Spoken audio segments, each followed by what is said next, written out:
नमस्कार साथियों, education channel में आपका स्वागत है। आज मैं नया लेक्चर लेकर आया हूँ जिसका नाम है अभिक्रिया की कोटि। रासायनिक बलगत की क्लास 12 पार्ट 7 केमिस्ट्री का ये है।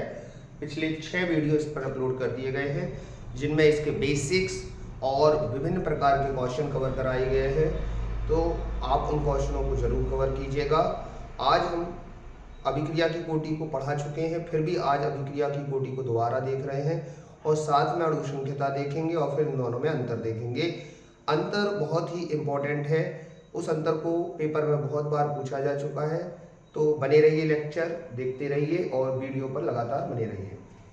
चलिए, अभिक्रिया की कोटि क्या कहलाती है समझते हैं। सपोज हमारे पास एक अभिक्रिया है AA प्लस BB और इससे आपके उत्पाद बन रहे हैं और आपसे कह रहे हैं कि कोई एक अभिक्रिया के लिए कोटि की गणना कीजिए। तो सबसे पहले मैंने पिछली क्लास में वेग व्यंजक बनाया है। वेग व्यंजक कैसे बनता है? वेग बराबर के अभिकारकों का सान्द्रण और जो गुणांक होते हैं उनको घातांकों के रूप में लिखते हैं। किंतु ये जो कोटि है ये प्रायोगिक रूप से कैलकुलेट होती है और जब हम प्रायोगिक रूप से कैलकुलेशन करते हैं तो जो संतुलित रासायनिक समीकरण है उनके जो गुणांक होते हैं और जब हम उनके वेग का निर्धारण प्रायोगिक रूप से करते हैं तो वो उनसे भिन्न भी हो सकते हैं और उनके बराबर भी हो सकते हैं। इसलिए हम यहाँ पर XY लिखते हैं और XY के मान A और B के बराबर भी हो सकते हैं और भिन्न भी हो सकते हैं, क्योंकि ये एक संतुलित रासायनिक समीकरण है और ये एक वेग समीकरण है जिसे प्रायोगिक रूप से लिखा जाता है। तो जब प्रायोगिक रूप से उसकी गणना करते हैं तो वो इन मानों से भिन्न भी हो सकते हैं। गुणांकों को घातांकों में लिखते हैं। तो इस बात को मैंने प्रीवियस वीडियो में बहुत अच्छे से समझाया है, आप उसको जरूर देखिए तो ये XY का मीनिंग आपको समझ में आ जाएगा। तो इस पर चर्चा मैं पहले कर चुका हूँ, एक बार पुनः कहता हूँ कि इस अंतर को समझने के लिए आप पुराना वीडियो जरूर देखिएगा। ठीक है, चलो समझते हैं। तो जो कोटि होती है, कोटि वह वेग व्यंजक में अभिकारकों की सांद्रता पर दर्शाई गई घातांकों का योग होता है। क्या होता है? जो कोटि है वह वेग व्यंजक में, चूंकि वेग व्यंजक प्रायोगिक रूप से निकलता है, ध्यान रखें, तो वेग व्यंजक में अभिकारकों की सांद्रता,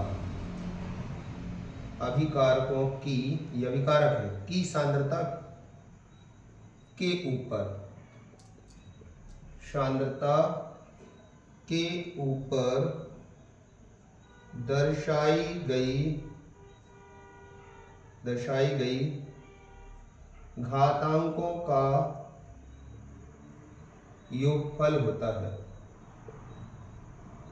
योगफल होता है। ध्यान रखें, अभिकारकों के सान्द्रण पर दर्शाई गई घातांकों का योगफल होता है। चूंकि ये जो व्यंजक है वेग व्यंजक है, इसलिए वेग व्यंजक में अभिकारकों के सान्द्रण पर दर्शाई गई घातांकों का योगफल अभिक्रिया की कोटि कहलाती है। तो कोटि का जो निर्धारण है वो हम इस समीकरण को देखकर, संतुलित रासायनिक समीकरण को देख के नहीं कर सकते हैं।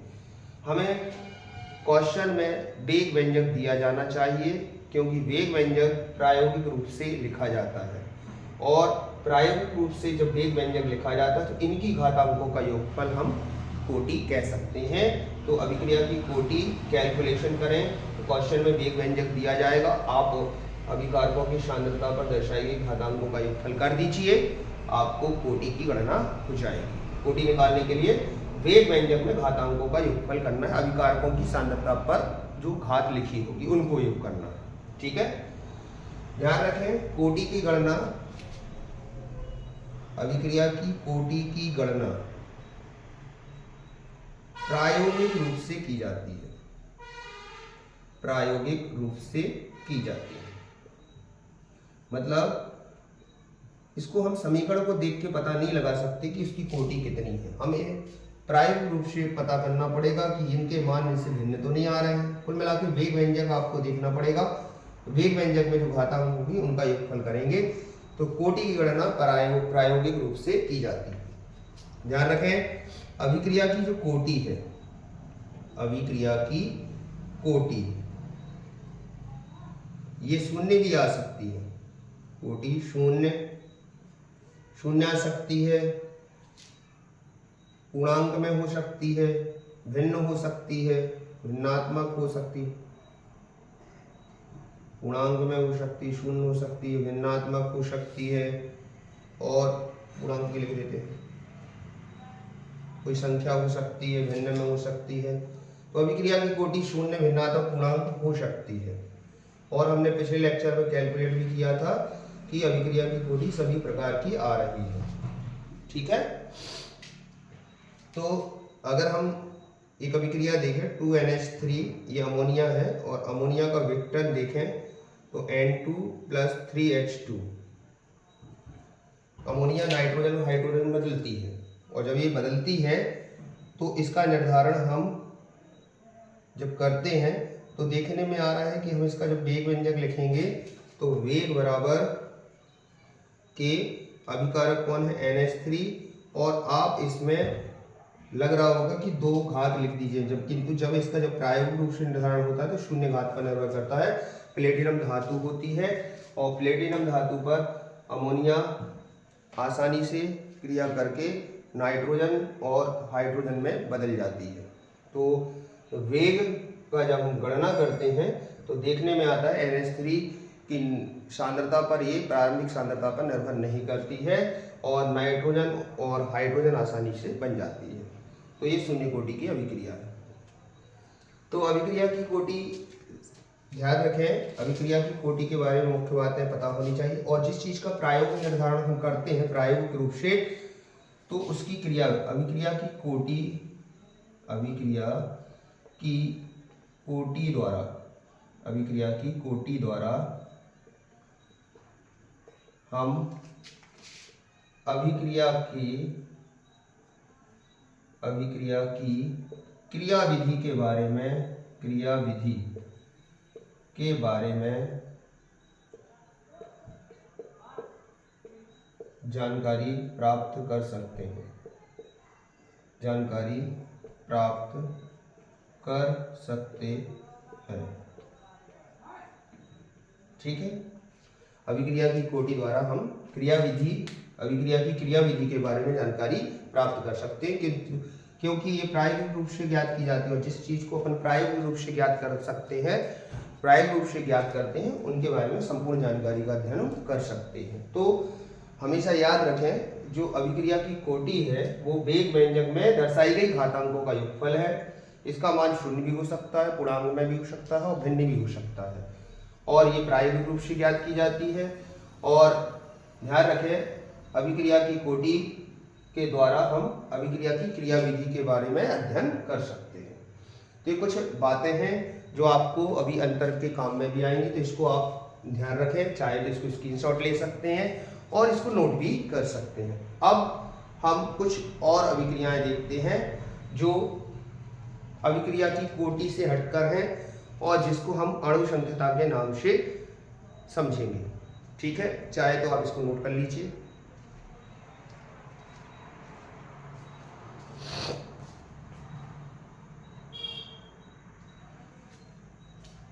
ठीक है,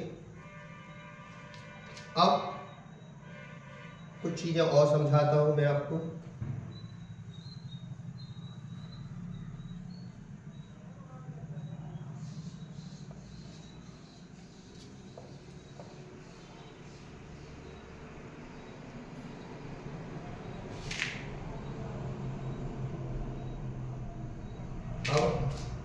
अब सीखते हैं अभिक्रिया की अणु संख्यता। अणु संख्यता या आणविकता, अभिक्रिया की आणविकता किसे कहते हैं। इसको पढ़ने के बाद दोनों में अंतर देखेंगे, कोटि और अणु संख्यता में, और अंतर बहुत काम का है, हो सकता है कि आपको एक अंतर 4 नंबर में आ जाए। तो अभिक्रिया की अणु संख्यता क्या है, सुनो। किसी भी अभिक्रिया में भाग लेने वाले अणुओं, परमाणुओं अथवा आयनों की संख्या को हम अभिक्रिया की अणु संख्यता कहते हैं। अणुओं की संख्या, सपोज एक अभिक्रिया है NH4NO2, ठीक है, अब जब इसका विघटन होता है, टूटता है ये अभिकारक, तो ये जल के दो अणु बनाता है 2H2O, और यहाँ से N और ये N टूटकर N2 बना लेता है नाइट्रोजन। संतुलित अभिक्रिया, 4 हाइड्रोजन है 4, 2 ऑक्सीजन है 2, 2 N है N2। ठीक है, तो अगर हम आपसे कहें इस अभिक्रिया की अणु संख्यता बताओ, तो अणु संख्यता जो है आपको जो समीकरण दिख रहा है उसमें अणुओं की संख्या को देख के बता देना है। 1 है, यहाँ इसका अणु 1 है। अणुओं की संख्या, इसमें जो कोटि हम देख रहे थे तो कोटि प्रायोगिक रूप से निकल रही थी, और जो अभिकारक का सांद्रण था उनके जो गुणांक थे वो अभिक्रिया में भिन्न भी हो सकते थे, किंतु यहाँ पर भिन्न होने का कोई सवाल नहीं है। अभिक्रिया को देखो और जो अभिकारक के अणुओं की संख्या है जिससे अभिक्रिया हो रही है उन्हीं अणुओं की संख्या को हम अणु संख्यता कहेंगे, क्योंकि ये सैद्धांतिक है, सैद्धांतिक अवधारणा है। और सैद्धांतिक अवधारणा है तो इसमें कोई दिमाग लगाने की आवश्यकता नहीं है, अणुओं की संख्या को ही अणु संख्यता हम कहते हैं। ठीक है, मगर समस्या ये है कि अभिक्रिया एक पद में हो रही हो तो हम उनकी अणुओं की संख्या को देख के बता सकते हैं अणु संख्यता कितनी है। कई बार जो अभिक्रियाएं होती हैं वो एक से ज़्यादा पदों में होती हैं, 2 पदों में होती हैं, कई बार 3 पदों में अभिक्रिया होती है। फिर उस समय हम अभिक्रिया की अणु संख्यता का निर्धारण कैसे करें? सुनिए, आप आगे चल के आप देखेंगे कि एक ही अभिक्रिया कई पदों में संपन्न होती है, और उस समय हम अभिक्रिया के अणु संख्यता का निर्धारण किस पद द्वारा करें, इसके लिए हमें ये अणु संख्यता का पता करने के लिए हमें ये पता करना है कि जो अभिक्रिया का प्रारंभिक पद है या दर निर्धारक पद जिसको कहते हैं, या फिर आरंभिक पद कह दो, दर निर्धारक पद कह दो, या फिर कह दो स्लो पद, जो धीमी गति से हो रहा हो, मंद गति से संपन्न हो रहा हो, उसी पद द्वारा हम अभिक्रिया की अणु संख्यता का निर्धारण करेंगे। सपोज अभिक्रिया 2 पदों में हो रही है और पहले पद में जो अभिक्रिया है वो मंद गति से हो रही है, तो वो पहला पद ही उस अभिक्रिया की अणु संख्यता का निर्धारण करेगा। ध्यान रखें, वो पहला पद ही अभिक्रिया की अणु संख्यता का निर्धारण करेगा। तो अभिक्रिया एक से ज़्यादा पदों में संपन्न हो सकती है, किंतु अभिक्रिया की अणु संख्यता का निर्धारण उस पद द्वारा करेंगे जो धीमी गति से हो रहा हो, या उसी को कह दो आरंभिक पद है, या उसी को कह दो दर निर्धारक पद। तो दर निर्धारक पद में भाग लेने वाले अणुओं, परमाणुओं या आयनों की संख्या को हम क्या कहते हैं? अणु संख्यता। एक पद में हो रही है तो कोई दिक्कत नहीं है, उसमें कह दो कि इसकी अणुओं की संख्या 1 है तो इसकी अणु संख्यता 1 हो गई। किंतु जब अभिक्रिया एक से ज़्यादा पदों में संपन्न होगी तो हमारे पास कंफ्यूजन होगा कि हम किस पद द्वारा अणु संख्यता का निर्धारण करें। तो जो पद धीमी गति से संपन्न हो रहा होगा उस पद द्वारा हम अभिक्रिया की अणु संख्यता का निर्धारण करेंगे। तो ध्यान रहे, अपन लिख सकते हैं अणु संख्यता के बारे में कि दर निर्धारक पद, दर निर्धारक पद, ठीक है, या फिर कह दो आरंभिक पद, आरंभिक पद, या फिर मंद गति वाला पद कह सकते हो, स्लो पद, मंद गति से संपन्न होने वाले पद, इनमें से किसी एक शब्द का इस्तेमाल कर सकते हैं। तो दर निर्धारक पद में भाग लेने वाले अणुओं, परमाणुओं, कुछ भी कह दो, अणुओं कह दो, परमाणु कह दो, या फिर आयनों की संख्या कह दो, आयनों की संख्या को अणु संख्यता कहा जाता है, अणु संख्यता कहा जाता है। ठीक है, तो इसकी अणु संख्यता 1 है। एक और उदाहरण लेते हैं, 2HI है हमारे पास और इससे H2 और I2 बन रहा है, और मैं आपसे कहूँ इसकी अणु संख्यता बताओ, तो ये एक ही पद में अभिक्रिया हो रही है, तो इसकी अणु संख्या हो गई, कितने अणु हैं? 2। आरंभिक पद में 2 अणु भाग ले रहे हैं, तो उन्हीं को अपन कहेंगे अणु संख्या 2। इसमें कंफ्यूजन की कोई संभावना नहीं है, क्योंकि सैद्धांतिक अवधारणा है और सैद्धांतिक रूप से इसकी गणना की जाती है, प्रैक्टिकली रूप से इसकी गणना नहीं की जाती है, तो इसकी अणु संख्या 2 है। ठीक है, तो अणु संख्या एक सैद्धांतिक धारणा है, सैद्धांतिक धारणा है, मतलब सैद्धांतिक रूप से ज्ञात करते हैं। ठीक है, और ध्यान रखें इसकी संख्या, इसका मान ना तो भिन्नात्मक हो सकता है और ना ही शून्य हो सकता है, और ना ही शून्य हो सकता है।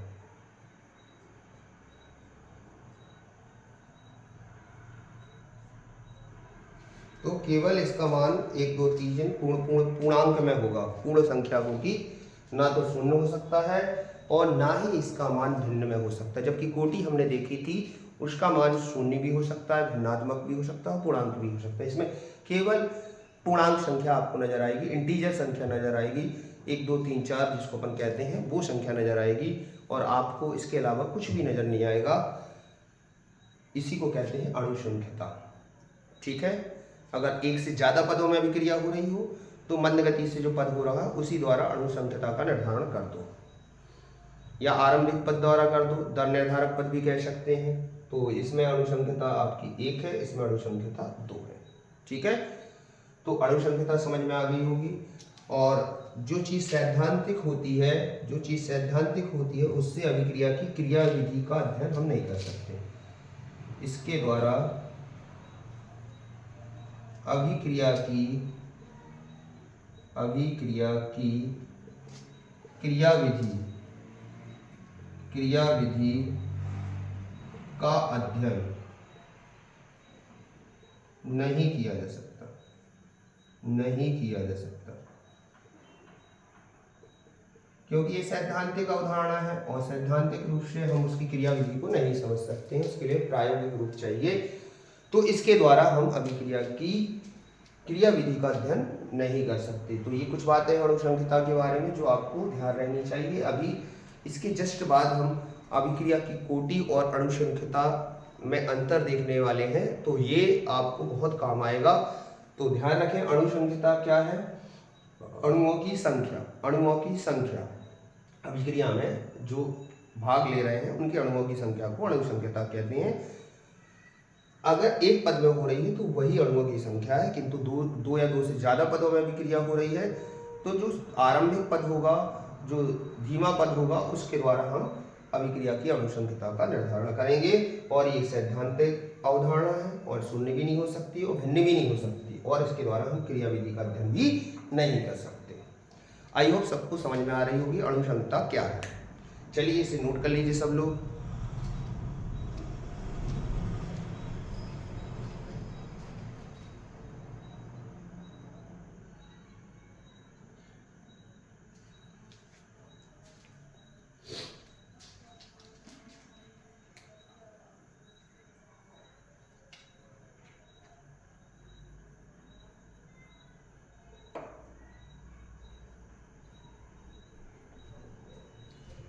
ठीक है, सबने इसको नोट कर लिया होगा और बाकी लोग भी स्क्रीनशॉट ले सकते हैं। अब मैं इन दोनों में अंतर देखता हूँ कि अभिक्रिया की जो अणु संख्या है और कोटि, इन दोनों में अंतर क्या है। मोस्ट आईएमपी क्वेश्चन है और पेपर में जरूर आता है। एक अंतर और मैंने इसके पहले बताया था, अभिक्रिया की दर और दर स्थिरांक में अंतर, अभिक्रिया के वेग और वेग स्थिरांक में अंतर भी कह सकते हैं, वो भी बहुत महत्वपूर्ण था। ठीक है, तो अभी आपने सीखा है क्या? अभिक्रिया की कोटि और अणु संख्या। तो आप खुद बता सकते हैं कि जो अभिक्रिया की कोटि है, अभिक्रिया की कोटि, और एक तरफ देखते हैं अणु संख्या, या फिर कह दो आणविकता। ठीक है, इन दोनों में अंतर देखते हैं। तो जस्ट अभी देखा गया है कि जो अभिक्रिया की कोटि है वह वेग व्यंजक में, किसमें, वेग व्यंजक में अभिकारकों की सांद्रता पर दर्शाई गई घातांकों का योगफल होता है। लिख देते हैं, अभिक्रिया की कोटि, अभिक्रिया की कोटि वेग व्यंजक में, वेग व्यंजक में अभिकारकों की सांद्रता पर दर्शाई गई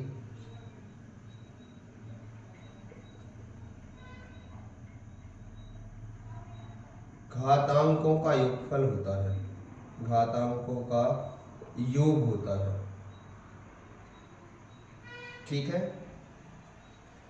और अणुसंख्यता जस्ट अभी देखी गई। अणुसंख्यता क्या है, आप कह सकते हो आरंभिक पद में, या वेग निर्धारक पद में, या दर निर्धारक पद, या मंद गति से होने वाला पद। तो हम लिख देते हैं आरंभिक पद में, एक ही बात है, आरंभिक पद में, वेग निर्धारक पद भी कह दो, वेग निर्धारक पद में भाग लेने वाले अणुओं अथवा परमाणुओं अथवा आयनों की संख्या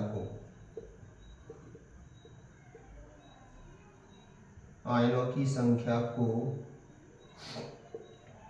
अभिक्रिया की आणविकता कहते हैं, आणविकता कहते हैं। तो ये थी परिभाषा दोनों की। दूसरा अंतर देखते हैं। अभी देखा गया था कि अभिक्रिया की कोटि, अभिक्रिया की कोटि की गणना प्रायोगिक रूप से की जाती है, प्रायोगिक रूप से की जाती है। ठीक है। और यहां हमने देखा था जो अणुसंख्यता है, अणुसंख्यता एक सैद्धांतिक अवधारणा है, सैद्धांतिक अवधारणा है। ठीक है। सैद्धांतिक अवधारणा मतलब ये प्रैक्टिकली रूप से नहीं निकाली जाती, केवल अभिक्रिया देखो और उसमें अणुओं की संख्या को कह दो अणुसंख्यता। किंतु हम यहाँ पर अभिक्रिया को देखकर कोटि की गणना नहीं कर पाएंगे, कई बार गलत हो जाती है। तो उसके लिए हमें प्रायोगिक रूप से ज्ञात करना पड़ता है, उसका वेग व्यंजक देखना पड़ता है, फिर उसके घातांकों का योगफल करना पड़ता है। ठीक है। तीसरा,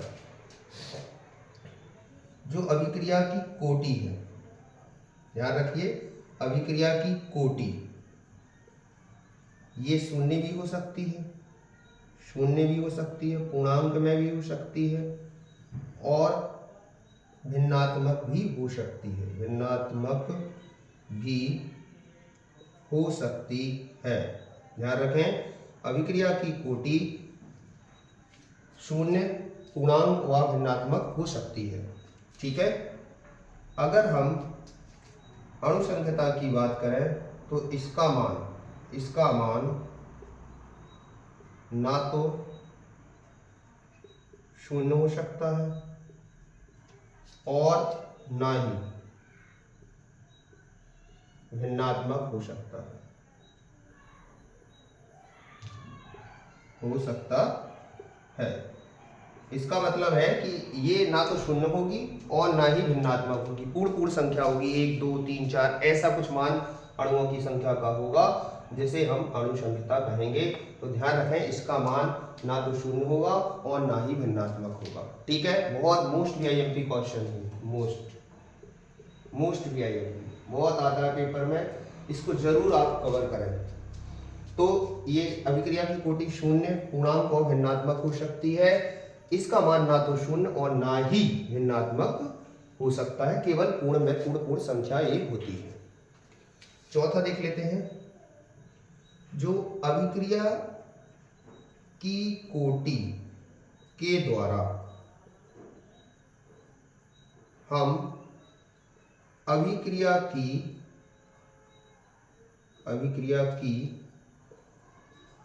क्रियाविधि का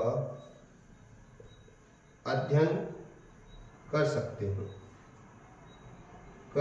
हैं। ध्यान रखें, अभिक्रिया की क्रियाविधि का अध्ययन कर सकते हैं, क्योंकि ये जो अभिक्रिया है ये प्रायोगिक रूप से है और प्रायोगिक रूप से जो ज्ञात की जाती है उसकी क्रियाविधि का अध्ययन हम आसानी से लगा सकते हैं। ध्यान रखें। अब यहाँ देखते हैं अणुसंघनता में, जो अणुसंघनता है वो कैसी है, एक सैद्धांतिक अवधारणा है। इसके द्वारा हम अभिक्रिया की